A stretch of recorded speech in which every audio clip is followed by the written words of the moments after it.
honest, I'm not good at letting down my guard. I really want it.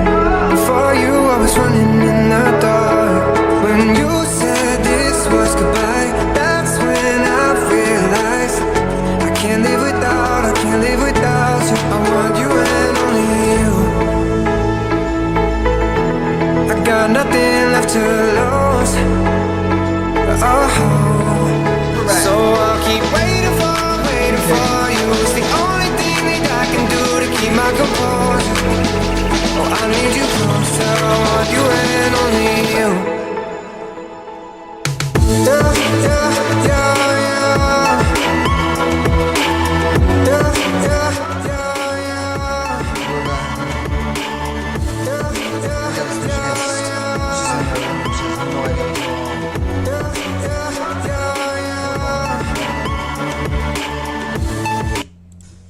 getting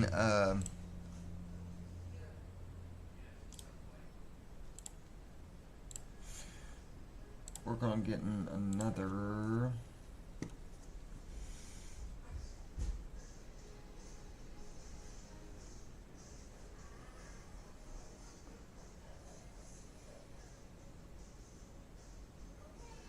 what in WTF? We're working on trying to get another monitor. Just gonna screw on. That's stupid.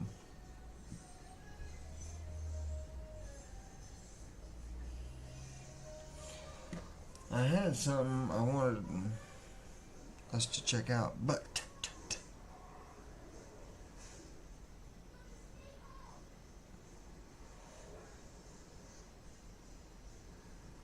what is this?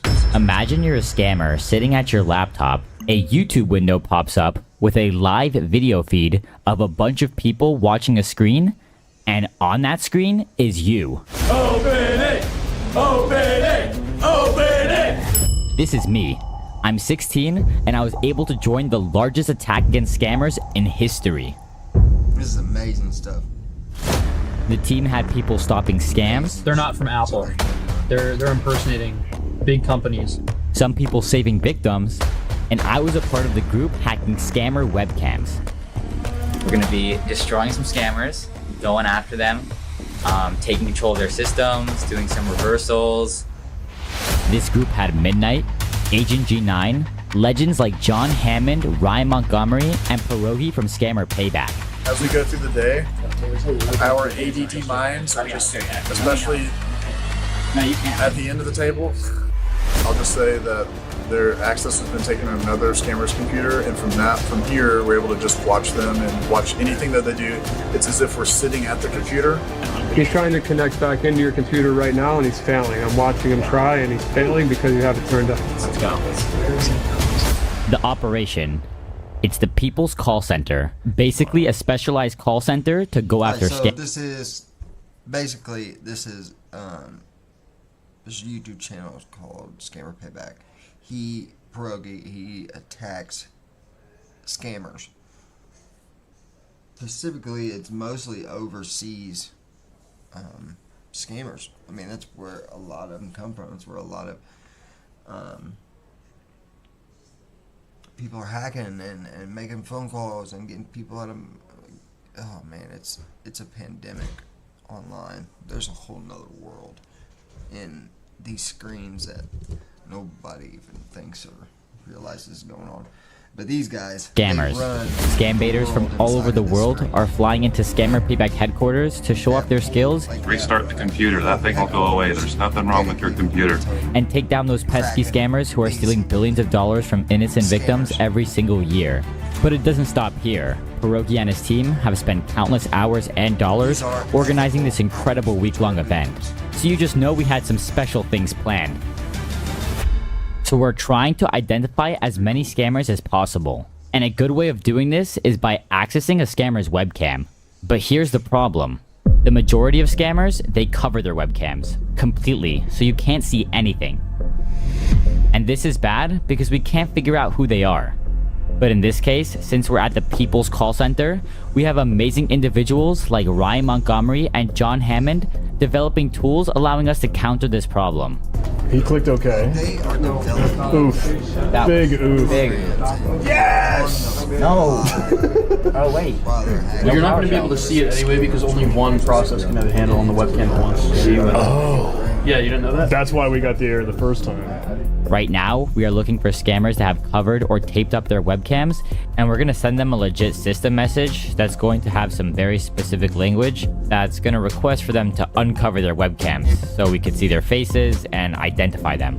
But if they just click OK or simply refuse to uncover their webcams, we will open the system prompt multiple times, essentially forcing them into uncovering their webcam. But we were immediately faced with a problem. Is to lock the screen like this. So it'll say your webcam's overheating, remove your webcam cover before the temperature affects your device. And this locks their keyboard and mouse. The problem that we were running into is a lot of the scammers don't just have tape over their webcam and you can see gray or maybe they're using Scotch tape, whatever they're using, but it's not pitch black. So we're trying to find different gradients of colors to pop this message. So as soon as a face is detected, my revision of John's script detects the face, it adds it into a hidden folder, and every minute snaps that shot of the person's face so we can essentially find them in the future with reverse facial recognition tools with Pentester, shameless plug. But if they are not blocking their webcam, this message goes away. He is a mastermind of people. Like, these guys are. That's what I love to do. As soon as it comes. Oh, yeah! Let's go! Yes! Oh, God, that was a bad one. That was a bad one. Yes! There she is. They make up these prompts to pop up on these scammers' computers. See if she keeps it on tape. Scammers. No, she put her hand over it. No, she'll be back. Yeah, we can just keep it firing. They want to get money from it. And that's what these guys do. I'm so happy it works. Yeah, bro. Our one assignment. Yeah, our one assignment. It's very easy. Hell yeah, man. Yeah, well, Lose everything. Being on the internet is very, very dangerous because you could lose all your information. I don't keep really anything on my computer. I mean, I do, but I don't.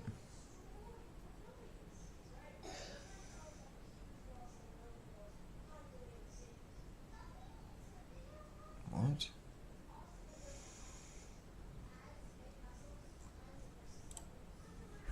Welcome to Visible, the ultimate wireless hack. The Joe Rogan Experience. Last thing I wanted to do, Joe, honestly, is go on TV, and because I never went to culinary school, I just been cooking through my, that was my career and it's what I did as passion and living in France. And all that You shit. opened up a restaurant without ever going to culinary school? Never. Is that unusual? I think it's probably 60-40. Oh, really? Yeah. 60-40 that go to school? Or 60 go to school. That's I a don't lot that don't, though. I could really be off on that. When I do diners, drive-ins, and dives, 60% don't go. A lot of the mom and pops. And that doesn't mean that they don't learn. I mean, some of the best chefs I know haven't been to culinary school and just are super smart at learning and dig in. A lot of education, a lot of research, a lot of trial and error, a lot of putting yourself out there. You got to be willing to fail. Like, I don't really think you can be a good cook if you're not willing to fail. I mean, if you stay in your lane so much, I just think that you get better chances to, let's think about fighting. Think about things you've learned. All the education in martial arts and boxing and all these different perspectives that people take to be in it. It's usually the one that has a pretty good, a narrow focus on something they really, really love, but then having that outside perspective. So for me as a chef, having the ability to understand Indian food, there's such a depth there that I'll never hit the bottom. You'll never touch all the opportunities that there are. But anyhow, so back to that, I made the demo tape. And I made it so ridiculous that there's no way. There's just no way they were going to pick me. What'd you do in the demo tape? Do you have it? You guys, I think you can find it Can we online. find it? It's. Hold on. Put the headphones on. I can't believe I just told you to look the for it. headphones Oh, on. you guys already have. God damn it! You set me up. I didn't set you up. Did you really get it that fast? Jamie just pulled it up. Jamie, did you pull it up that fast? Listen, Jamie. Welcome to Sonoma County, California, home of true wine country cuisine.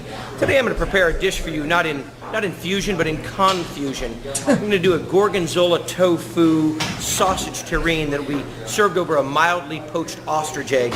Now, since we're in the wine country, I'll be serving that on grape nuts, and done with a delicious pickled herring mousse right on top. And, oh, I know, delicious. It sends shivers up my spine. No, seriously, folks, real food for real people, that's the idea. See, it's all getting messed up. People are trying to take everything off the shelf and jam it onto a plate, and that's not what it has to be. I learned how to cook out of survival. My parents were going through this macrobiotic cooking in the late 70s, and I had enough bulgur and steamed fish to kill a kid. So the idea in our family was whoever made the dinner got to decide what it was going to be, and being of Italian descent, pasta was always one of the keys. I went and studied in France and then came back and got my degree at University of Nevada, Las Vegas in restaurant administration. Been a district manager in Los Angeles and moved up here to Northern California to open up 3 different concept restaurants. What I'd like to talk to you about and what I think I could do as a Food Network host is teach people about real food, real people. Get it to the basics. Great product, great equipment, great ideas. See, anybody can read a cookbook. Anybody can come up with a simple idea. But the idea is bringing it to the table. I take people's imaginations and put them on the plate. Let me show you one of my favorites. I was on my way back from Houston where I was down there learning about believe you're making me go through this. And I came up with this Sorry. idea about how to take Southern style barbecue and mix it into Japanese cooking. See, in Japanese, sushi does not mean raw fish. And that's what people think it does. It means seasoned rice.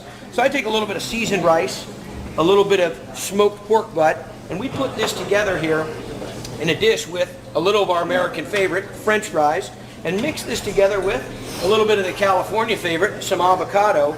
And I came up with this idea, and as I was doing this, a buddy came around the corner and he says, "Guido, what are you doing?" He says, "You can't put that into rice. You can't make sushi out of barbecue. What are you doing, you jackass?" And that's what this dish is called. It's actually called the Jackass Roll. So we mix it up, we serve it over. The idea about cooking is not just about great food. It's about putting all the pieces. Do you have a sharp knife? Do you understand sanitation? Do you know where to get it from? And do you know how to tie all the components together? You see, my idea about it is there's so much more to teach. As a restaurateur, people ask me all the time, how do you do it? I can take the restaurant and bring it to the home, and I think that would be something that would be sellable. My name's Guy Fieri. My friends call me Guido. You can now consider me your friend. So I send it to him, and I send it on a DVD. Because my buddy that filmed it worked at the TV station, and he burned it from the camera and put it on DVD. Back in the old days. So I sent it in. Took potty breaks. That's it. I did my deal. I said I would do it. I did it. Never picked back So up. it gets in. Now I'm just waiting. 3 days later, late at night, 10 o'clock at night, Lori and I are sitting, my wife and I are sitting on the couch watching TV. Home phone rings. She goes, no, she's from Rhode Island, she's from North Providence, so she's a little bit tough on the phone at 10 p.m. You know, like, who's calling at 10 p.m.? No, I don't know where he is. No, he's not here. I'll take a message. No. Yes. No. She finally covers the phone. She goes, it's the Food Network. Bullshit. Food Network. It's one of my buddies being a jerk off. So I pick up the phone. I go, hello, Food Network. Blah, blah, blah. You know. And they said, is this Guy Ferrari? And I'm like, okay, so I know it's not, because it was one of my buddies. They would have said, you know, Fieri. So she goes, yeah, we got your DVD, and we'd like to talk to you about it. We want you to be on the show. I said, well, okay, what does that entail? Well, there's a contract that'll be on your door tomorrow morning. We FedExed it to you. So I get the FedEx, and I look at it, and I give it to one of my attorney buddies, like, man, they own your ass. If you sign this, they're going to own you. So he redlined a bunch, and I sent it back to him. They called me back, and they said, you can't redline the contract that we're sending you. This is like, you want on the show or you don't want on the show. What is, like, when you say they own you, like, what do you mean? Oh, he says, you know how a contract goes when you get into TV. I mean, there's like, you know, we've got you for 36 months. You can't do any other production, you know, whatever. 36 months? I don't know. Really? Don't quote me on any of it. All I know is I had never signed an entertainment contract at that point. Yeah. So a lot of them are pretty predatory. They take advantage of the person that doesn't have any exposure. If you're going to become a star, they want to profit massively off it. And so that's where it kind of, my guy said to me, he goes, you have your own restaurant, you're doing your own thing. What are you doing? What are you getting on TV for? Right. And so long story short, Lori and I were pregnant 8.5 months. You were pregnant too? Yeah, well, that's what I call it. I held the baby weight. So anyhow, I got on the show. I got there. Everybody's standing there buttoned up in their chef coats. I walk in, and I'm in New York. Never been to New York. I'm in flip-flops and shorts and a yellow leather jacket, and I walk in, and everybody's like, all puckered, and I'm like, oh, fuck, this is not going to go well. This is going to be a shit show. And I just said, you know what? You got to give it a shot. So I just went in. I was just me, did what I do. I won. So I won the show. And what you win is a 6-episode cooking show, which they ran at 7 a.m. on Saturday. This is boring.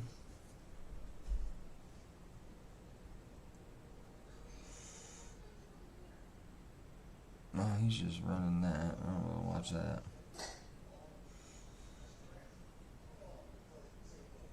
Ew.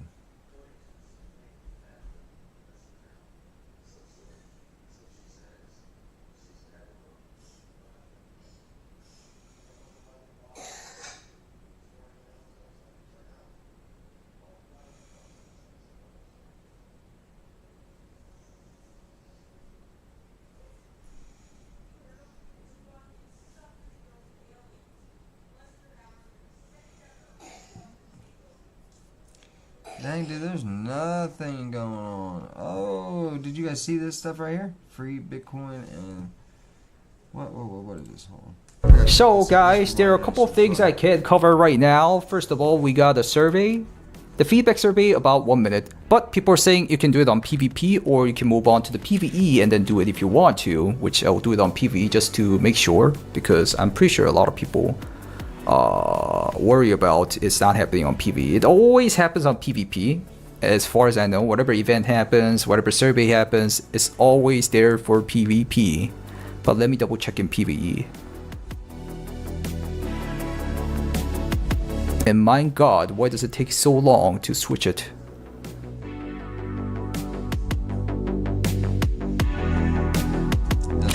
Hey, you can do it on PvE too. Alright. How has the technical state of the game changed since the start of the wipe? Since the start of the wipe, technical state? I would say improved. Significantly? Technical state? Why am I not getting it? Survey reward from Proper, which is a Bitcoin and a Labyrinth. So yeah, there you go, guys. That's the first thing I can cover, and you guys can get some free stuff. And the kid has been teasing some stuff real quick. Let's talk about it. He put up RPD images and SKS. I'm guessing another ASMR video. And let's check out the leaks or teases, whatever you guys call it.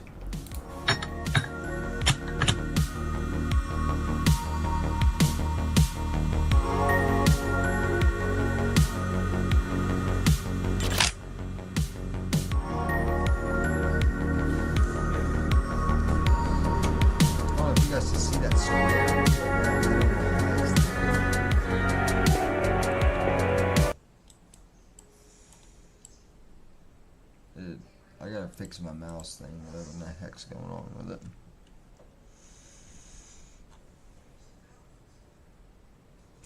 There's just not much going on. The whole Trump thing, that's a big plus. President Trump says nice house as he enters the new palace.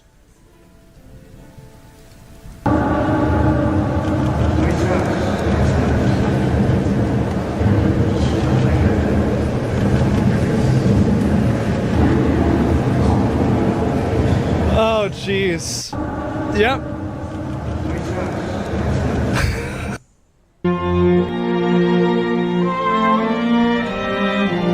Isn't this insane? The deals that we signed with the Arabic Kingdom, it's going to be game changing. It might take a little bit for things to implement and to start affecting our daily lives, but it is a plus.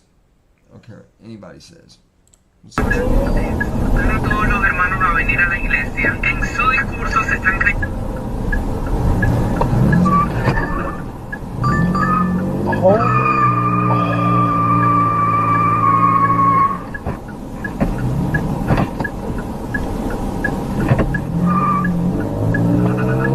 Holy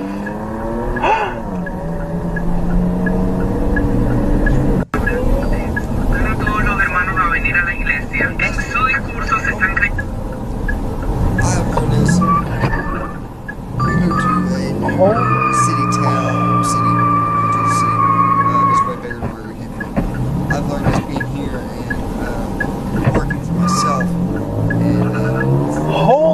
that I'm doing. I'm in my car all day. Para todos los hermanos a venir a la iglesia. En su discurso se están Angry drivers. You never know what psychotics are. Because you never know what people do, especially the real world races out there. Holy.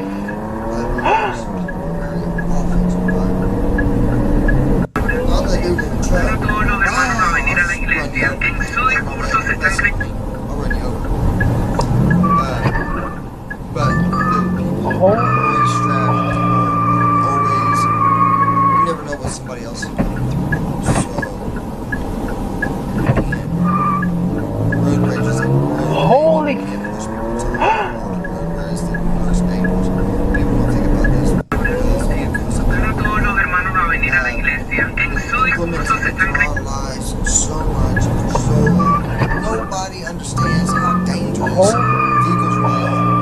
Like, it's a privilege to be able to drive a vehicle every day. It's a privilege. It can be taken away from us. Legally, it can be taken away from us anytime. Para todos los hermanos a venir a la iglesia. En su discurso se están It's a privilege for us to have the industry of vehicles being made for us. Like, it's all a privilege, man. There's so many countries out there where they ain't got vehicles. They're 10 toes down, busting it to the sand or the clay.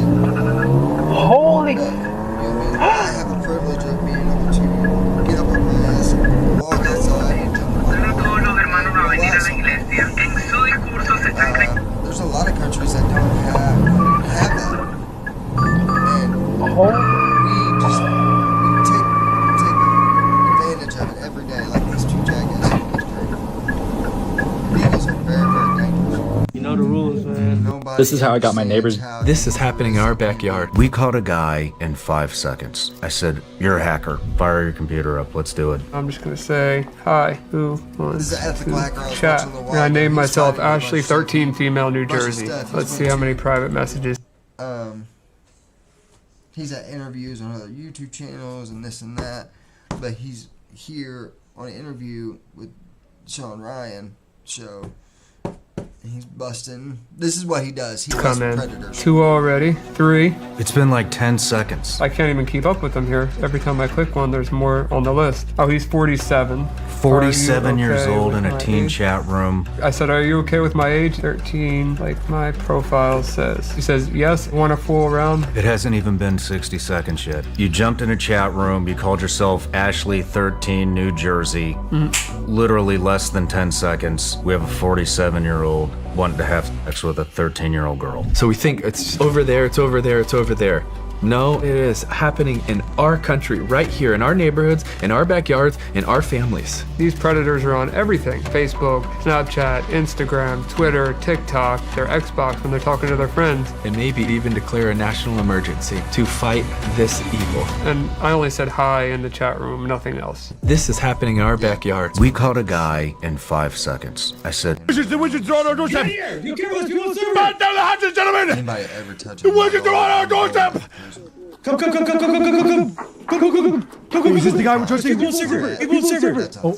Oh, wait. This is suspicious. That's the guy from Server. It's Bussy Muncher again, dude. I swear. Oh, hey, Bussy! What? Hey, my boy! Hey, yeah, my boy! It's Mr. Bussy Muncher! Oh, shit, run! There's people on Server! Oh, ow! What? What? What are we talking about here? What are we discussing? Well, dude, that nade was there? No, it was downstairs. Well, are you alive, Bussy Muncher? Excellent. I get a call over the radio, range control shutting down the range. Nobody shuts down the Rangers. Like, what's happening? This Black Hawk helicopter lands. These dudes jump off the helicopter. They are dressed like they just came from the Delta Force movie with Chuck Norris. They got jeans on, different boots, the black dyed, the black watch cap, and they got all these kit bags and duffel bags, and they unload this ammo. We're all put in the bleachers, and they start shooting all sorts of different grenade launchers. They're taking notes, and they're talking. They're there for maybe 10 minutes. And then the dude comes back. He's like, hey, man, we really appreciate it. I'm really sorry. We just had to get this done. And I'm just like, who the fuck are you guys? And he's like, I'm Bill. This is Jim. This is Fred. And they get on a helicopter and leave. I ask another NCO, I was like, who are those guys? He's like, those are the D-boys. I get a call over the... This is what a water filter is. Did you know that Black America said Cadillac in 1934? Cadillac wouldn't even exist today had it not been for Black America in 1934. And I can tell you exactly how they did it. First, you have to understand Henry Ford had 3 car companies. First was a complete failure, sold the assets. He had a second car company which failed, and a man named Henry Leland bought it and turned it into Cadillac. And then Henry had a third company we know as Ford Motor Company. Henry didn't really do the work. He hired some brothers and then tried to cut the brothers out. Those brothers started a car company named Dodge.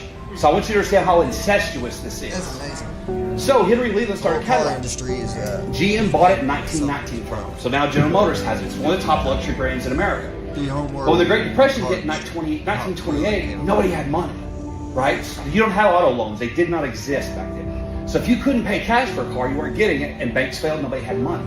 So Cadillac lost 85% of their sales in 5 years. They were literally in the board meeting to shut Cadillac down when their service manager nationwide come in and goes, I think I can save the company. Like, yeah, whatever, how? He goes, we don't sell to anybody but white people. And Black Americans in the South are paying white guys $300 cash over and above the price of the car so they can drive.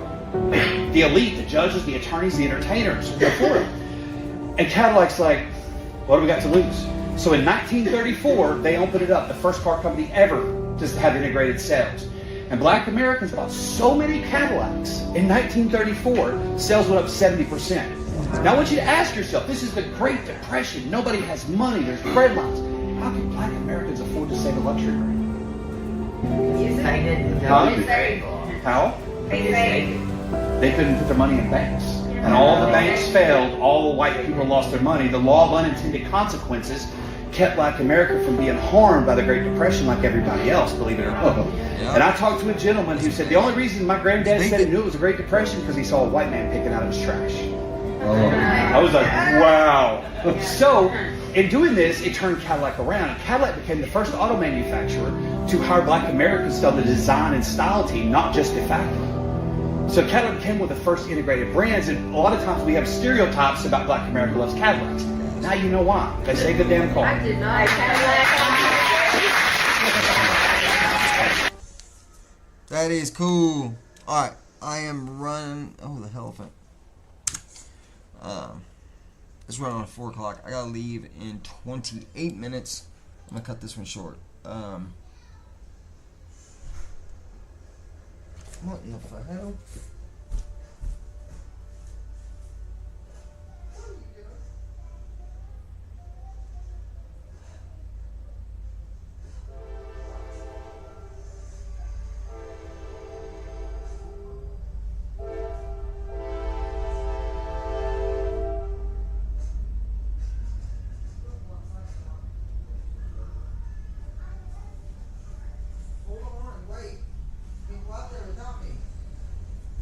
Alrighty, my little special guest is wanting to go outside, and she cannot go outside by herself because of the area that we live in, so I have got to go. Peace and love. Like most and all people say, you know what I mean, tell somebody close to you that you love them. Keep God close, man. Everybody. He'll be there for you when you need him the most. He's always there for me when I always need him. Peace and love, y'all. Peace and love. We will be back tomorrow morning.